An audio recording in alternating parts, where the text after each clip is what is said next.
Hello there, everybody. It's Carpo here. I was going to talk about Chomsky. Do you know him? Ha, ha, ha. Funny joke, of course.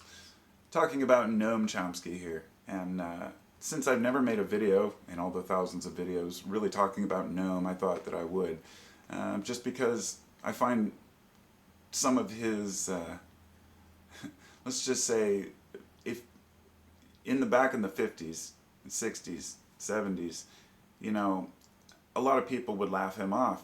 Oh, the idea that the media is biased, and oh, the idea that the military is just a war machine.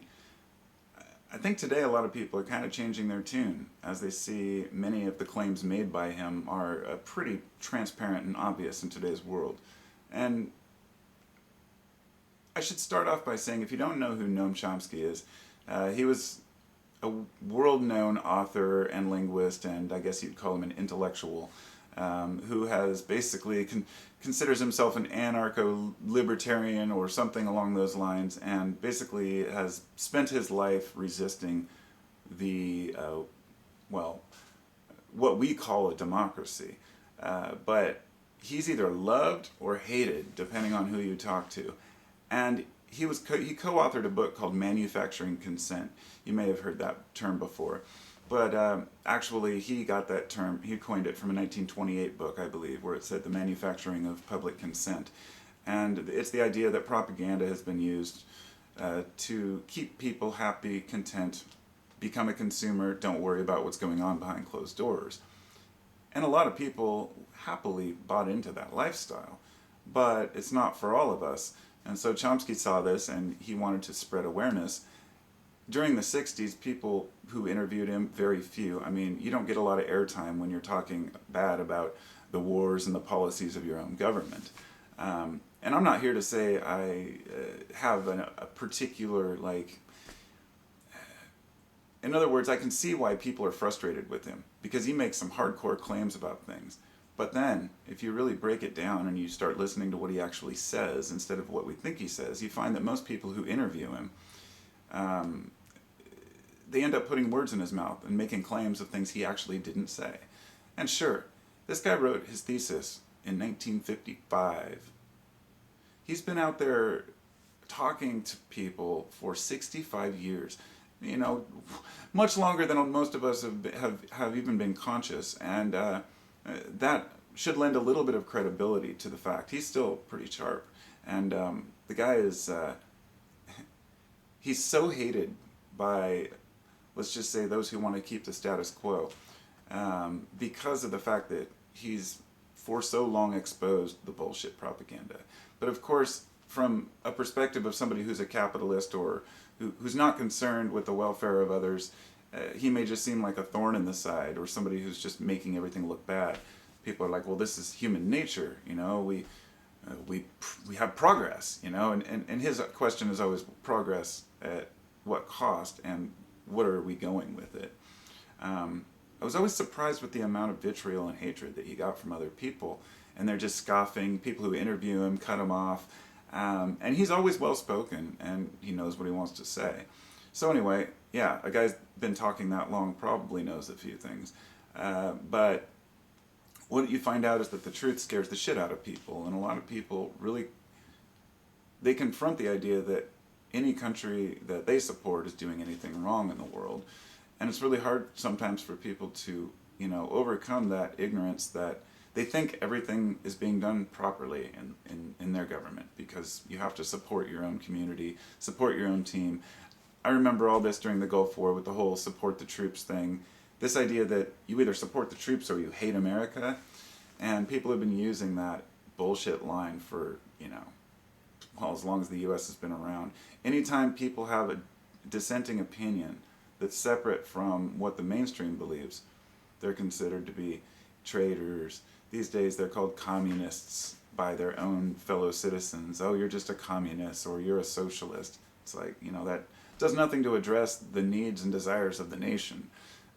Exactly what do you think a republic or a democracy is? How do these things operate? You know, and he was always asking those questions. Chomsky was always asking about wars, and the thing that really made me inspired me to make this video was when I was thinking about some of his older speeches about how going into war was, you know, he talked about East Timor and Cambodia a lot, and he got a lot of hatred for it because the news wasn't talking about it at the time. And the news also stopped talking about Vietnam, just like they stopped talking about the Gulf War or Afghanistan. I mean, there's still troops over there now, but we tend to kind of forget. It's like, yay, we celebrate American victory. And then we look back in history and say, well, victory over what? We're bringing democracy to other countries, supposedly, that we haven't even mastered ourselves. And so these countries fall into turmoil and chaos. And we've seen it over and over, you know, Iraq, you know, Vietnam, Korea, you know, all these different places that we've fought wars. And I'm not going to say that humans should never fight, especially if you're protecting others' freedoms. But unfortunately, there's a limit to that, you know, when you're flying across seas to fight in obscure corners of the world while there's much bigger problems going on abroad or at home. So I found that a lot of the people who interview Noam Chomsky, the reason I think that they get frustrated is because they don't know the subject well, and because they are the very media that he's talking about. So they end up getting these sound bites and trying to, you know, corner him into saying something that he didn't say.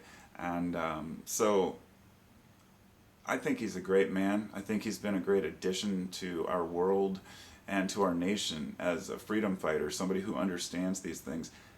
And it's easy for somebody to dismiss him. It's just, oh, he's an anarchist, or he's just, you know, anti-American. But for one of the greatest thinkers of our time, you know, you have to give him at least that much. And a lot of us really want to think we know more than we do.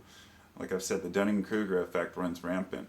Say like up to 25% of the population thinks that they're wonderful, merely because they know nothing, and they refuse to look into any of these things. They don't want to know what's happened in the past.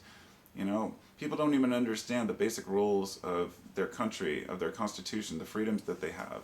The idea that a free press is essential. And the press has been suppressed from saying things that they want to report on, especially when external news teams are hired to do investigative journalism for any of the mainstream networks, which back then he was talking about, one of the interviews I was watching, he was talking about the Time Warner merger. That was a long time ago. Everything is merging into these large conglomerates, and the machine continues, and the wars continue, and we continue to send soldiers overseas to fight in other countries, to protect countries like Saudi Arabia, the very country who harbored the terrorists that supposedly committed 9/11, right? So what kind of a world are we living in? And the reason why I'm talking about this, it may seem like I've been a little negative lately in my videos. I go through phases where I'm studying one thing or another, and I have certain points to make. And I guess wintertime's the time to talk about the less desirable subjects for, you know, but they're important and they have to be talked about. The idea is that he was promoting was, what propaganda basically is it's keeping curiosity down. Because when you have a curious public that's interested in what's going on, that's paying attention, that decides to do some research instead of turning on sports, you know, people who actually hold conversations instead of living in echo chambers, we seem to be the minority. The actual people who think things through are despised by one side or the other. You can't win if you have a balanced view. You can't say, well, I'm a moderate or I'm independent. People just look at you funny. They're like, no, you're with us or against us. And that's the kind of bullshit mentality that has been fostered by this propaganda. Because if you keep American citizens fighting among themselves, then you can continue to plunder and do what you will, right? And anyone who dissents from that status quo, you belittle them, you berate them, you make them look like idiots, freaks, conspiracy theorists. And even though I might talk shit about conspiracy theories sometimes, it's only because I spent 10 years, you know, kind of immersed in that culture. And over that time I realized the reason why I despise so many conspiracy theories is because they're a waste of time, they're not true. It's obscuring the real truth. But I found a lot of this misinformation has been fed into the system by the very people who want to make it look bad. This is why people will believe anything now, because they figure anybody who talks against it, it must be true because everybody's trying to hide something. And what does this do to our society when we just suspect each other? Even I've been accused of being an agent, or I was called a moon agent once for believing that the moon is real, because this flat earth dude from years ago was arguing and debating this. I'm like, hey, you can believe whatever you want, but the moon people are not paying me anything. NASA hasn't sent me a check, not yet. Um, but there's a huge paranoia out there among one another, and the reason is because if you keep people busy fighting, then you can continue to do what you will. And what the mass media has managed to do through those who run mass media and, you know, the catering to a public ignorance is they've created a value system. The idea that we have to support this or else we're not American, or we have to do this or we're not American, or if we do this we're not American, or we don't do this we're not American, or if you say something or don't say something. And now we're living in an interesting time. Free speech is kind of on the table right now. It always has been to an extent, but now more than ever, people just don't know what they can and can't say. And I think that this is a kind of a turning point. We're going to have to find our way out of this mess. And I don't know if we can redeem ourselves with all the bullshit we've done as a nation. I love my country, but because I live here. Not because I believe my government has done anything great. Of course not. All they've done is held back the people and confused the people. But, you know, this can obviously be been seen in the millions upon millions of indigenous cultures, people in tribes that lived here before that we slaughtered, and a lot of that was obscured as well. There was, you know, it was underreported by millions, if not tens of millions of people who lived here, and they were completely wiped out, you know, and, well, you could say, well, there's reservations. We all know that's, you know, we know the real story about what happened, and so it's not that I'm disgusted by the place I live. I'm just disgusted by what these, you know, these great, you know, explorers and founding fathers actually did in the name of progress. And today, we have the same type of slavery, mental slavery, work slavery, where you're forced to take a job that doesn't pay enough, and you can barely make ends meet. And so that's why I celebrate Chomsky, for bringing those things out into the world. And I give him props for that. And so I guess that's all I've got to say on the issue. Thanks for listening, and let me know what you think. I'm sure people will. Talk to you later. Be well.